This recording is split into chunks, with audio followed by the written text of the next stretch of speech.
മലയാള cinema മോശമായി കൊണ്ടിരിക്കുന്നു, തെലുങ്ക് സിനിമകളൊക്കെ കോടികൾ വാരുന്നു. നമ്മളെന്നാ അങ്ങനെയാവുക, നമുക്കും വേണം അങ്ങനത്തെ പടങ്ങൾ. കുറച്ചു മുമ്പ് വരെ കേട്ടിരുന്ന ഒരു പരാതിയായിരുന്നു ഇത്. തെലുങ്ക് മെയിൻ സ്ട്രീം സിനിമകളെ പോലെ മാറിയാലേ മലയാള സിനിമയ്ക്ക് രക്ഷയുള്ളൂ എന്ന മറുപടി. ഇപ്പൊ മഞ്ഞുമൽ ബോയ്സ്, പ്രേമലു, ആടുജീവിതം പോലെയുള്ള സിനിമകൾ വിജയിച്ചു നിൽക്കുമ്പോൾ ഇങ്ങനെ പറഞ്ഞവർ ഏറെക്കുറെ നിശബ്ദരാണ്. മലയാള സിനിമ എന്നും മലയാള സിനിമയുടേതായ രീതിയിൽ, അതായത് കരുത്തുറ്റ കഥയായും വേറിട്ട അതേസമയം കേരളത്തിന്റെ ആത്മാവ് നഷ്ടപ്പെടാത്ത രീതിയിൽ ആ കഥകൾ അവതരിപ്പിച്ചുമാണ് മറ്റുള്ളവരിൽ നിന്നും മാറി നിന്നിട്ടുള്ളത്. ഈ വർഷം ഇറങ്ങിയ ആട്ടം എന്ന സിനിമ അതിന്റെ ഏറ്റവും വലിയ ഉദാഹരണമാണ്. പ്രേക്ഷകരെ വില കുറച്ച് കാണാത്ത, മണ്ടന്മാരായി കാണാത്ത ഒരു മികച്ച സിനിമ. ഒരു നാടക ട്രൂപ്പിനെ ചുറ്റിപ്പറ്റിയാണ് കഥ നടക്കുന്നത്. ആ നാടക ട്രൂപ്പിൽ 12 ആണുങ്ങളും ഒരു പെണ്ണുമാണുള്ളത്. ഒരു ദിവസം എല്ലാവരും കൂടി ഒരു പാർട്ടിയിലായിരിക്കുന്ന സമയം ആ ഒരു പെണ്ണിനെ കൂട്ടത്തിൽ ഒരാൾ കടന്നു പിടിച്ചെന്ന ആരോപണം വരുന്നു. തുടർന്ന് ഈ ആണുങ്ങൾ ചേർന്ന് ഇനി എന്ത് ചെയ്യണമെന്ന് തീരുമാനിക്കുന്നതാണ് സിനിമ. പലവിധ അഭിപ്രായങ്ങളുള്ള മനുഷ്യർ, പലവിധ സാഹചര്യങ്ങളിൽ നിന്നും വരുന്നവർ, ഇവരൊക്കെ കൂടി എന്ത് തീരുമാനമായിരിക്കും എടുക്കുക, എന്തൊക്കെ സാഹചര്യങ്ങളായിരിക്കും അവരുടെ തീരുമാനങ്ങളെ സ്വാധീനിക്കുക. ശരിക്കും നമ്മുടെ സമൂഹത്തിന്റെ ഒരു കഷ്ണമാണ് ആ നാടക ട്രൂപ്പ് എന്ന് പറയാം.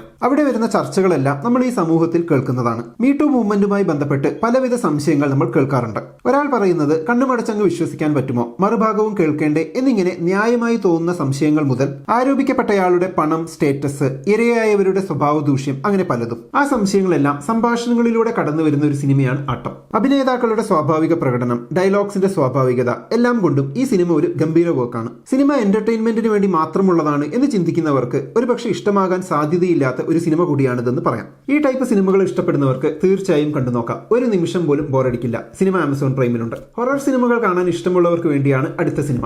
സംഭവം ഒരു സൈക്കോളജിക്കൽ സൂപ്പർ നാച്ചുറൽ ഹൊറർ ആണ്. അതായത് ജംസ്കേഴ്സും ഉണ്ട്, സൈക്കോളജിക്കൽ ആസ്പെക്റ്റും ഉണ്ട്. സിനിമയുടെ പേര് സ്മൈൽ. ഒരു സൈക്യാട്രിക് ഹോസ്പിറ്റൽ കാണിച്ചുകൊണ്ടാണ് സിനിമ തുടങ്ങുന്നത്. അവിടുത്തെ തെറാപ്പിസ്റ്റ് ആയ റോസ് ലോറ എന്ന പേഷ്യന്റിനോട് സംസാരിക്കുകയാണ്. തന്റെ പ്രൊഫസറുടെ ആത്മഹത്യ നേരിൽ കണ്ട ലോറ ആകെ പരിഭ്രാന്തിയിലാണ് ഡോക്ടറോട് സംസാരിക്കുന്നതിനിടയിൽ പെട്ടെന്ന് ലോറ ശാന്തിയാകും. അതിനുശേഷമാണ് ശരിക്കുമുള്ള ഹൊറർ ആരംഭിക്കുന്നത്. നമ്മുടെ ജീവിതത്തിലൊക്കെ ഉണ്ടാകുന്ന ട്രോമയെ ബേസ് ചെയ്താണ് സിനിമ എടുത്തിരിക്കുന്നത്. സംഭവം ഇത്തിരി ഫോർമുലായി കാണെങ്കിലും വളരെ ഗംഭീരമായിട്ട് തന്നെയാണ് സിനിമ എടുത്തിരിക്കുന്നത്. സിനിമ നെറ്റ്ഫ്ലിക്സിലുണ്ട്. ഹൊറർ സിനിമകൾ ഇഷ്ടമുള്ളവർക്ക് ഈ സിനിമ തീർച്ചയായും ഇഷ്ടപ്പെടും. അടുത്തതൊരു മിനി സീരീസ് ആണ്. ഒരു നോവലിന്റെ അഡാപ്റ്റേഷൻ ആണ് ഈ സീരീസ്. 1843 നടന്ന ഒരു ക്രൈമിനെ ആസ്പദമാക്കിയാണ് ഈ നോവൽ എഴുതിയിട്ടുള്ളത്.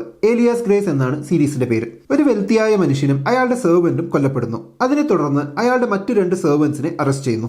അതിലൊരാൾ ഗ്രേസ് ആണ്. ജയിലിലായ ഗ്രേസിനെ വീട്ടുജോലിക്കായി ഗവർണറുടെ കുടുംബം ഉപയോഗിക്കുന്നു. അവിടേക്ക് മനുഷ്യരുടെ ക്രിമിനൽ സ്വഭാവത്തെക്കുറിച്ച് പഠിക്കാൻ ഒരു ഡോക്ടർ വരുന്നു. ഗ്രേസിന് താൻ ചെയ്ത മേർഡറിനെ പറ്റി ഒന്നും ഓർമ്മയില്ല എന്നത് അയാളെ ആ കേസിലേക്ക് കൂടുതൽ അടുപ്പിക്കുന്നു. അവർ തമ്മിൽ സംസാരിച്ച് ഗ്രേസിന്റെ ഉള്ളു മനസ്സിലാക്കാൻ അയാൾ ശ്രമിക്കുന്നു. ഡോക്ടർക്ക് എന്താണ് യഥാർത്ഥത്തിൽ സംഭവിച്ചതെന്ന് കണ്ടെത്താൻ കഴിയുമോ? ഗ്രേസ് ശരിക്കും എല്ലാം മറന്നതാണോ അതോ അഭിനയിക്കുന്നതാണോ? ശരിക്കും അവൾ നിരപരാധിയാണോ? ഇത്തിരി സ്ലോ പേസിലുള്ള ഒരു സീരീസ് ആണ് ഏലിയാസ് ഗ്രേസ്. ഗ്രേസ് ആയി അഭിനയിച്ച നടിയുടെ ഗംഭീര പെർഫോമൻസ്, ഒടുക്കം വരെ നിലനിർത്തുന്ന മിസ്റ്ററി, മനുഷ്യ മനസ്സുകളെ കുറിച്ച് അറിയാനുള്ള കൗതുകം ജനിപ്പിക്കൽ, പഴയകാല സൊസൈറ്റിയിലെ അനീതികൾ തുറന്നു കാണിക്കൽ, ഇതൊക്കെയാണ് ഈ സീരീസിന്റെ പോസിറ്റീവ് പോയിന്റ്സ്. ഇത്തിരി സ്ലോ പേസിലുള്ള മിസ്റ്ററി ഡ്രാമാസ് ഇഷ്ടപ്പെടുന്നവർക്ക് തീർച്ചയായും കണ്ടു നോക്കാം. ഈ സിനിമകൾ ഏതെങ്കിലും കണ്ടിട്ടുള്ളവരാണെങ്കിൽ അവയെക്കുറിച്ചുള്ള അഭിപ്രായങ്ങൾ കമന്റ് ബോക്സിൽ എഴുതുമല്ലോ. നമുക്ക് അടുത്ത വീഡിയോയിൽ വീണ്ടും കാണാം. ബൈ.